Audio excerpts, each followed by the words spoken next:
उत्तर बर्णनगर और दक्षिण बर्णनगर तृणमूल कांग्रेस तृणमूल युव कांग्रेस तृणमूल छात्र परिषद तृणमूल आईसीसी तृणमूल महिला कांग्रेस तृणमूल छात्र परिषद अन्य शाखा संगठन उद्योगे आजकल महती कर्मयोग्य अनुष्ठान प्रतिबाद सभा प्रतिबाद सभा उपस्थित आছেন उत्तर बर्णनगर तृणमूल कांग्रेस सभापति तथा चेयरमैन काउंसिल सदस्य श्री जयंत राय दक्षिण बर्णनगर तृणमूल कांग्रेस सभापति काउंसिलर सतीर्थ बंधु विश्वजीत बर्धन तत्व उपस्थित बर्णनगर पौरसभा पौर प्रधान श्रीमती अपर्णा मौलिक उपस्थित उपपौर प्रधान श्री दिलीप नारायण घोष उपस्थित चेयरमैन काउंसिलर सकल सदस्य एवं सदस्या बर्णनगर पौरसभा सकल काउंसिलरगण तृणमूल कांग्रेस सतीर्थ बंधुरा दलेर जारा एकनिष्ठ सैनिक आजकेर এই কর্মযজ্ঞে উপস্থিত হয়ে প্রমাণ হয় বর্ণনগরে একমাত্র যা রাজনৈতিক প্রতিষ্ঠান সেটা হচ্ছে তৃণমূল কংগ্রেস এর বাইরে আর কোনো দল নেই এটা নিশ্চিতভাবে বলতে পারি। আজকের এই কর্মসূচির প্রয়োজনীয়তা কেন এই কর্মসূচি ডাকা হয়েছে তার কারণ এটাই মমতা বন্দ্যোপাধ্যায় বাংলার মুখ্যমন্ত্রী মমতা বন্দ্যোপাধ্যায় ভারতবর্ষের একজন সুনাগরিক আজকে তাকে আমন্ত্রিত করা হয়েছে যে একটা বিশ্ববিদ্যালয় সেটা হচ্ছে অক্সফোর্ড ইউনিভার্সিটি তাকে লেকচারার হিসাবে ডাকা হয়েছে। আমরা দেখেছি বিশ্ব ধর্ম সম্মেলনে বিবেকানন্দ তিনি গিয়েছিলেন হিন্দু ধর্মত্বকে জাগ্রত করে মানুষের সামনে তুলে ধরা। বাংলার মুখ্যমন্ত্রী সেই অক্সফোর্ড ইউনিভার্সিটিতে সেখানকার কর্তৃপক্ষ ডাকে তিনি গিয়েছিলেন বাংলার উন্নয়ন বাংলার কর্মসূচি মানুষের কাছে তুলে ধরা।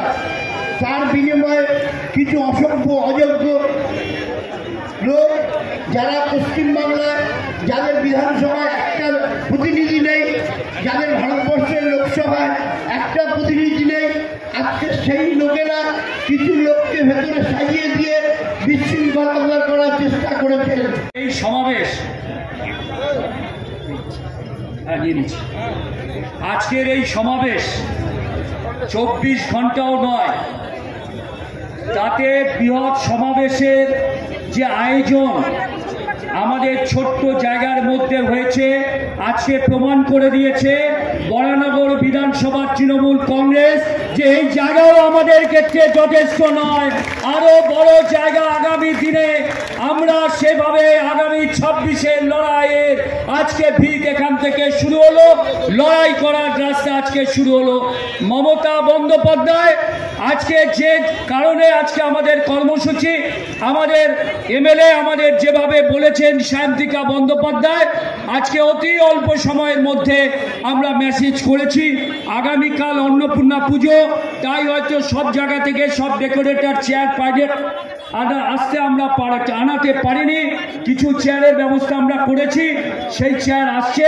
আপনারা একটু ধৈর্য ধরে অপেক্ষা করবেন এবং আগামী দিন আমরা এভাবেই যেন সবাই একসাথে মিলে আমরা প্রোগ্রাম করতে পারি। হ্যাঁ, এই কর্ডলেসটা দাও করছি। আয় বিজেপি আর সিপিএম দেখে যা, তৃণমূলের ক্ষমতার পিকচার আভি দোস্ত হে বাকি। হ্যাঁ, পিকচার এখনো অনেক বাকি। আজকে তো পিকচার দেখে দিচ্ছে যে বিশ্বজিতার কথাটা নেই বলেছিল না যে চেয়ার এনে লাভ নেই বিশ্বজিতা, যা লোক হয়েছে ডেকার্ডাররা পাগল হয়ে যাবে। এখানে কেন পুরো দমদম খুঁজুক, পুরো বিরাটি খুঁজুক, এবং দমদম সংসদীয় তো বললাম তো এত চেয়ার দিতে পারবে না, কারণ এটা বরানগর, এটা আমাদের গর্বের বরানগর। আজকে কেন আমরা এখানে জড়ো হয়েছি আমরা সবাই জেনে গেছি। মাইক্রোফোনের আওয়াজ যতদূর যাচ্ছে যে মাকু ভাইরা কমরেড, মানে গেরুয়া কমরেড যারা, ভালো করে শুনুন। আপনারা জানেন যে কদিন আগে একটা গর্ব হয়েছিল আমাদের সবার, আপামর ভারতবাসীর কি না, মমতা বন্দ্যোপাধ্যায় অক্সফোর্ডে বলার জন্য, ওখানে বক্তৃতার জন্য চান্স পেয়েছিলেন। একটা ব্যাপার আছে জানেন তো, আপনি যদি উন্নতিতে যান না, যারা চান্স পায় না তারা একটু পেছন থেকে বলে এইটা ওইটা সেইটা।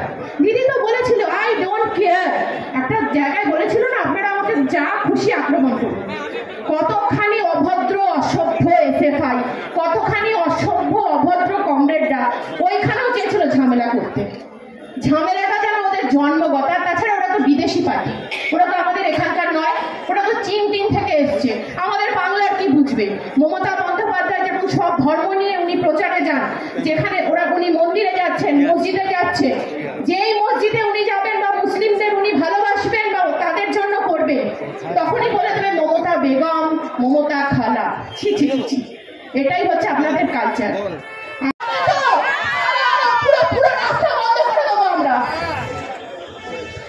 উত্তেজিত হয়ে যাচ্ছি, কাকা বলছে সংক্ষিপ্ত বক্তব্য। এইটুকুই বলা যে আমাদের প্রার্থী সায়ন্তিকা ব্যানার্জি, ওর সম্পর্কে তো কিছু না বললে আমাদের নয়। আমাদের সৌগতদা তো 250 ওয়ার্ডে পুরো এই গরম হোক, বর্ষা হোক, শীত হোক, গ্রীষ্ম, এই প্রায় 75 বছরের ঊর্ধ্বে উনি ছুটে বেড়াচ্ছেন, কখনো কোনো কিছু ভাবেন না। আমরা যখনই যা ডাকি, কারণ আমার পাশের বাড়ির জন্মদিন যদি কেউ ভালোবেসে বলে উনি পৌঁছে যান, আমার পৌঁছতে দেরি হলে। এবার আমি এই মেয়েটির কথায় আসছি। মেয়েটি বলছি না ও হতে পারে আমার চেয়ারের থেকে, ওর দাম অনেক বেশি, চেয়ারের দাম, কিন্তু আমাদের থেকে অনেক ছোট। আমাদের ওকে কিন্তু একদম দুহাত তুলে আশীর্বাদ করতে হবে। সবাই রাজি তো? বলো, সবাই প্রাণ দিয়ে দেবো, আমরা প্রাণ দিয়ে দেবো। সিটির মোড়ে আমরা করেছিলাম জব্দ। কি করেছিল? তিলোত্তমার বিচারের নাম করে বলেছিল মমতা বন্দ্যোপাধ্যায় চোর। সেদিনকে ও শেষ করছে প্রোগ্রামটা, আমাদের মৈত্রী বন্ধন ছিল, হ্যাঁ, গৌরী দিদি সবাই ছিল, এখানে যত মেয়েরা পম্পা থেকে আরম্ভ করে সবাই ছিল। আমরা কিন্তু একটা দুষ্টুমি করেছি, আমার আর কাকিমার নেতৃত্ব হয়েছে। আমার কোনো লাজ লজ্জা নেই, ঢুকো 12 নম্বরে, একদম ঝেঁটা দিয়ে জুতো দিয়ে পিটিয়ে চুলে কুটি ধরে মারবো। আমি একটা এই ধরনের মেয়ে ভাই, আমার সামনে লেখাপড়া ভালো লাগে না, রাজনীতি করতে এসেছি, গণতান্ত্রিক অধিকারে আছে, গণতান্ত্রিক ভাবে তোমরা যদি চলবে, না চললে আমিও ব্যাখ্যাপথ করবো, কারণ আমার এসব অত ভালো লাগে না। তো যাই হোক, আমরা শীতের মোড়ে যখন প্রচারটা করছিলাম, যে আমাদের মৈত্রী বন্ধন ছিল, মমতাদি বলেছিল যে হাত ধরে মেয়েরা মৈত্রী বন্ধন করবে, আমাদের চেয়ারম্যানও ছিলেন, সবাই ছিলেন। হঠাৎ লাস্ট করছে নিবেদিতা মাইকে, আমরা আসছি, আমাদেরকে হচ্ছে চোর, এই চোরেরা যাচ্ছে, মাথা গরম হয়ে গেল, মেয়েরা ঘিরে ধরলো, একদম বলেছে কি চোর বল। মমতা বন্দ্যোপাধ্যায় কি চুরি করেছে? মমতা বন্দ্যোপাধ্যায় যদি চুরি করে, মন চুরি করেছে। তারপরে কি হলো, একটা কে ছিল না, ওই মেয়েদের দিয়ে কোলে তোলাতো, কি নাম ওর, মেয়েদের দিয়ে কোলে তোলাতো, হ্যাঁ, আচ্ছা, কাকারা লজ্জা পাবে, বয়স্ক লোকেরা আছে তো, ছোট ছোট ভাইরা আছে, দিদিরা আছে, ওই কোলে তোলানো যে নাটক করে, বাংলা মদ খায় নুন দিয়ে, সেটাও জানি, বাংলা মদ নুন দিয়ে খায়। আমাকে বলেছে, এটা রিক্সাওয়ালা বলেছে, একদিন কিছু পাইনি, বলছে নুন এনে দাও, নুন দিয়ে বাংলা মদ খাবো। সেই লোকটা কি করেছিল, এখানে আমাদের নামে মিছিল করলো। আবার দেখলাম কদিন আগে রোববার একটা কি মিছিল করলো, বলে নাকি সে সাসপেন্ড হয়ে গেছে। তাই চায়। আর একটা কথা বলছি, যেরকম ভাবে আমাদের ঈদ হয়েছে সেরকম ভাবে রামনবমী হবে, একইভাবে আমরা পালন করব। এবং একটাই কথা, 26-এ আমাদের প্রার্থীকে বিপুল ভোটে আমাদের জয়যুক্ত করতে হবে। এবং মমতা বন্দ্যোপাধ্যায়ের আশীর্বাদ নিয়ে মহিলারা যারা আছো এবং যারা সবাই মানুষের ঘরে ঘরে যাব, মানুষের ঘরে ঘরে যাব, মানুষের কাছে পৌঁছবো। ভালোবাসায় আমরা আছি, ভালোবাসায় থাকবো। আর আমরা জিতছি, জিতে আছি, জিতবো। সবাই খুব ভালো থাকবেন, সুস্থ থাকবেন। জয় বাংলা। মমতা ব্যানার্জি জিন্দাবাদ, অভিষেক ব্যানার্জি জিন্দাবাদ, আমার নেতা তোমার নেতা সৌগত রায় জিন্দাবাদ, কাছের মানুষ কাজের মানুষ কাছের মেয়ে শান্তিকা ব্যানার্জি জিন্দাবাদ, বড়নগর তৃণমূল কংগ্রেস জিন্দাবাদ। ভালো থাকবেন। শান্তিকা ব্যানার্জি জিন্দাবাদ, শান্তিকা ব্যানার্জি জিন্দাবাদ। একদিকে ওষুধের মূল্য বৃদ্ধি, আর একদিকে ওয়াকফ বিল, এবং তার সাথে অক্সফোর্ড ইউনিভার্সিটিতে বাংলার মুখ্যমন্ত্রী মাননীয় মমতা বন্দ্যোপাধ্যায় যে ভাষণ দিয়েছেন, তাকে সেই ভাষণের পর বিরোধীরা যেভাবে প্রশংসা করেছে, রুচিকর মন্তব্য করেছে মাননীয় মুখ্যমন্ত্রীর প্রতি, কি বলবেন? মমতা বন্দ্যোপাধ্যায়কে ওরা সবাই কয়েকজন মিলে মমতা বন্দ্যোপাধ্যায়কে বিদ্রুপ করেছে, বিক্ষোভ করেছে। সারা পশ্চিমবাংলা ভারতের মানুষ ওদের বিক্ষোভ করছে। ওদের বিধানসভায় প্রতিনিধি নেই, লোকসভায় প্রতিনিধি নেই। আগামী দিনে আজকে শূন্যে আছে, আগামীকালে মহান শূন্যে যাবে। এই জন্যই ওরা পথ খুলেছে। আজকে এই বিশাল প্রতিবাদ সভা সংগঠিত হয়েছে, মাত্র 24 ঘন্টার নোটিশে বিশাল প্রতিবাদ সভা মহানগরের বুকে সংগঠিত হয়েছে। যেভাবে রুচিকর মন্তব্য মাননীয় মুখ্যমন্ত্রীকে করা হয়েছে তার অক্সফোর্ড ইউনিভার্সিটির ভাষণের পর, এবং তার সাথে অবশ্যই আছে ওয়াকফ বিল এবং ওষুধের যে মূল্য বৃদ্ধি, সব কিছু নিয়ে। এবং এখান থেকেই কিন্তু 2026-এর বিধানসভা নির্বাচনের যে প্রস্তুতি, যে হুঙ্কার, সেটা ছাড়া হচ্ছে। কি বলবেন, আগামী দিন কিরকম হতে চলেছে? এই যে আজকের দিন থেকে 2026-এর নির্বাচন, কিরকম ভাবে আপনারা আপনাদের নিজেদেরকে তৈরি করবেন এই নির্বাচনের জন্য?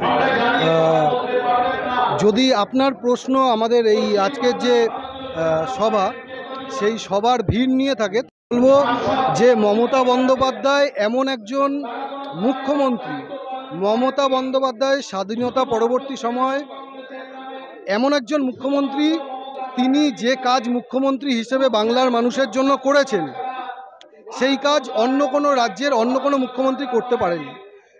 মমতা বন্দ্যোপাধ্যায় এই বাংলার প্রত্যেকটা মানুষের ন্যূনতম যে মৌলিক অধিকার, সেই মৌলিক অধিকার মমতা বন্দ্যোপাধ্যায় পূর্ণ করেছেন।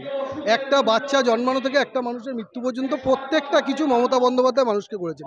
সুতরাং মমতা বন্দ্যোপাধ্যায়ের পাশে মানুষ থাকবে, এটা নতুন কিছু নয়। আজকের এই যে ভিড়, এইটা অবিশ্বাস্য কিছু নয়। এই ভিড় মমতা বন্দ্যোপাধ্যায়ের প্রতিনিধিরা, মমতা বন্দ্যোপাধ্যায়ের প্রতিনিধি সায়ন্তিকা বন্দ্যোপাধ্যায়রা যেখানে যেখানে বাংলার সভা করবেন, প্রতিবাদ বিক্ষোভ করবেন, প্রত্যেকটা জায়গায় ভিড় হবে। এই ভিড় নতুন কিছু নয়, এই ভিড় থেকে অবাক হওয়ার কিছু নেই। আর যদি আপনারা অক্সফোর্ড ইউনিভার্সিটির কথা বলেন, তাহলে বলবো যে অক্সফোর্ড ইউনিভার্সিটিতে তৃণমূল কংগ্রেসের কোনো সভা ছিল না। অক্সফোর্ড ইউনিভার্সিটির অন্তর্গত কেলক কলেজে মমতা বন্দ্যোপাধ্যায়কে আমন্ত্রণ জানানো হয়েছিল। তার কারণ তাদের মনে হয়েছিল যে এই শতাব্দীর সেরা নারী ক্ষমতায়নের জন্য যিনি কাজ করেছেন তিনি মমতা বন্দ্যোপাধ্যায়। এবং আমরা প্রত্যেকেই দেখেছি যে মমতা বন্দ্যোপাধ্যায় রাষ্ট্রপুঞ্জের সদর দপ্তর জেনেভা শহর থেকে মমতা বন্দ্যোপাধ্যায় কন্যাশ্রী, সবুজ সাথী, উৎকর্ষ বাংলা পুরস্কার গ্রহণ করেছেন। তাই ওনারা মমতা বন্দ্যোপাধ্যায়কে ওখানে ডেকেছিলেন। ফলে ওখানে এই বিশৃঙ্খলা সৃষ্টি করার কোনো মানে হয় না। অনেক জায়গা আছে প্রতিবাদ প্রতিরোধ সংগঠিত করার, কিন্তু আমি মনে করি যে মমতা বন্দ্যোপাধ্যায়ের ভারতবর্ষের একজন প্রতিনিধি হিসেবে ওখানে গেছিলেন, ওখানে তৃণমূলের কোনো সভা করতে যায়নি, ভারতবর্ষের সম্মান মমতা বন্দ্যোপাধ্যায়ের সাথে জড়িয়েছিল। ফলে যারা এই ধরনের কাজ করেছে তারা অন্যায় করেছে। এবং সিপিএমের এই কাজ, রামবামের এই কাজ নতুন কিছু নয়, এরা আগেও এই ধরনের কাজ করেছে। আমরা দেখেছি যে সিপিএমকে বা এই বামপন্থের যারা ছিল সিপিআইরা, তারা নেতাজি সুভাষচন্দ্র বসুকেও কুকুর বলেছিল। ফলে এটা নতুন কিছু না, এটা এরা করে যাবে এবং এদের এই কর্মকাণ্ডের জন্যই 34 বছর বাংলায় ক্ষমতা থাকার পরও আজকে এরা বাংলায় শূন্য। আজকে মহানগরের বুকে বিরাট প্রতিবাদ সভা। একদিকে যেমন ওষুধের মূল্য বৃদ্ধি, আর একদিকে শুধু বাংলা বললেন এবং অক্সফোর্ড ইউনিভার্সিটিতে ভাষণ দিয়েছিলেন মাননীয় মুখ্যমন্ত্রী। তার বিরোধিতায় এবং তাকে কুরুচিকর মন্তব্য করা হয়েছিল বিরোধী দল থেকে। সবকিছু নিয়ে আজকে এই বিশাল আজকে ডাক দিয়েছেন আমাদের প্রিয় বিধায়ক সায়ন্তিকা ব্যানার্জি, যিনি বড়নগরে অল্প দিনের মধ্যেই খুব কাছের মানুষ হয়ে গেছে। আর অক্সফোর্ডের কথা বলছেন, পৃথিবীতে এমন কোনো জায়গা নেই যেখানে বাঁদরের উৎপাত হয় না। তো 6টা বাঁদর আর বাঁদরি মিলে বাংলার বাঘিনীকে চ্যালেঞ্জ করতে গেছে, ফলশ্রুতি যা হওয়ার তাই হয়েছে। কিন্তু এই অসভ্যতার একটা প্রতিবাদ করা উচিত। সেই প্রতিবাদটা তৃণমূল কংগ্রেস ব্লকে ব্লকে, টাউনে টাউনে, জেলায় জেলায়, শহরে শহরে সব জায়গায় করেছে। আজকে এই মঞ্চ থেকে প্রতিবাদ মঞ্চ থেকে আগামী যে বিধানসভা নির্বাচন 2026-এ, সেই 2026-এর নির্বাচনে যে প্রস্তুতির যে ডাক দেওয়া হলো এবং যে রণরঙ্গিনীভাবে নির্বাচন করার যে ডাক দেওয়া হলো, কি বলবেন? দেখুন, সত্যি কথা বলতে প্রতিপক্ষকে দুর্বল ভাবতে নেই, বিশেষত বিজেপির মতো একটা অসভ্য ইতরের দল। কিন্তু তবু আমরা বলছি, আমাদের সৈনিক আপনারা, বাংলার জনগণ, বাংলার মামাটি মানুষ, ওদের ভালোবাসায় বাংলা একবার নয় বারবার নিজের মেয়েকেই চাইবে।